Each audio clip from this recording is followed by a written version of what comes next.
Let's talk about the legendary 85mm prime and why most photographers can't live without it. Okay, all you 150 amazing subscribers, welcome back to the FotoCollab family. In this video, I'll be talking about a focal length I have been using for a little over 10 years now. And I'll be breaking down my experiences with this lens and why it is so popular. Although I like all focal lengths equally, I love the 85mm just a little more. So, the 85mm, it is considered to be a short telephoto lens and is one of the most popular primes in most photographers' kits. But why?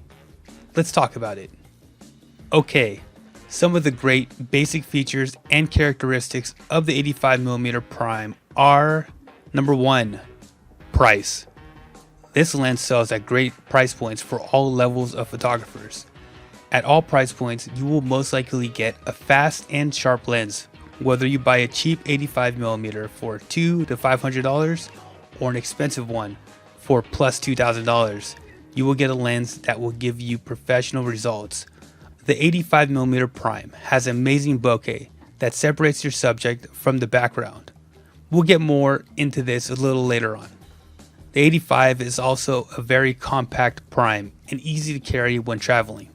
So you could take this lens anywhere, and it always gets amazing photos. So, although this lens is very versatile and can be used in many different scenarios, I personally have been using it for portrait photography on a full frame camera. I've been using the 85mm prime in the studio and also on location for over a decade. Here are the reasons why I like using it for portraits. This lens has good compression and no distortion. The compression slims your model's face and flatters your model's facial features.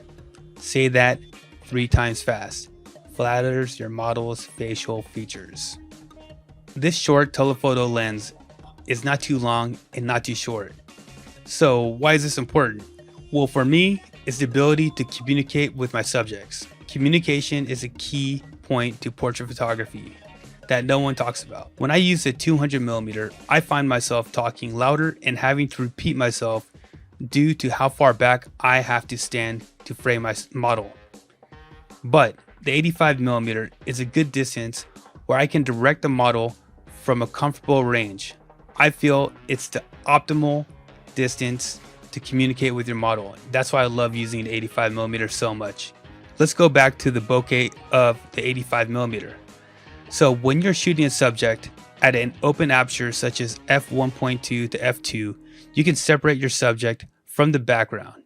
You can also blur out the background to get rid of any distracting objects such as parked cars, street signs, etc. This works well for street fashion or on-location photo shoots. This lens will allow you to shoot portraits in low light situations and can save you when the sun is setting during the tail end of magic hour. I have been in situations where the sun was setting and I had to lean on the aperture of f2 or below with an ISO of 800 plus, therefore saving the photo shoot. It's always good to have a fast prime, especially a telephoto one, on you when you're shooting on location. You never know the lighting situation, and it's always good to be able to put your aperture below f2.8. I can't live without my 85mm. This focal length has paid my rent for many years now.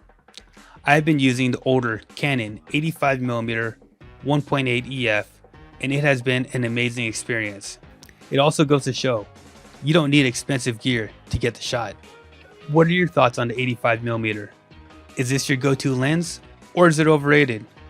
Let's talk about it in the comment section below. I love the comment section because I learned so much from the community. Also, don't forget to ring that like button and click the bell. And join the FotoCollab family. Also follow us on Instagram at FotoCollab. Until next time, I'm out of here.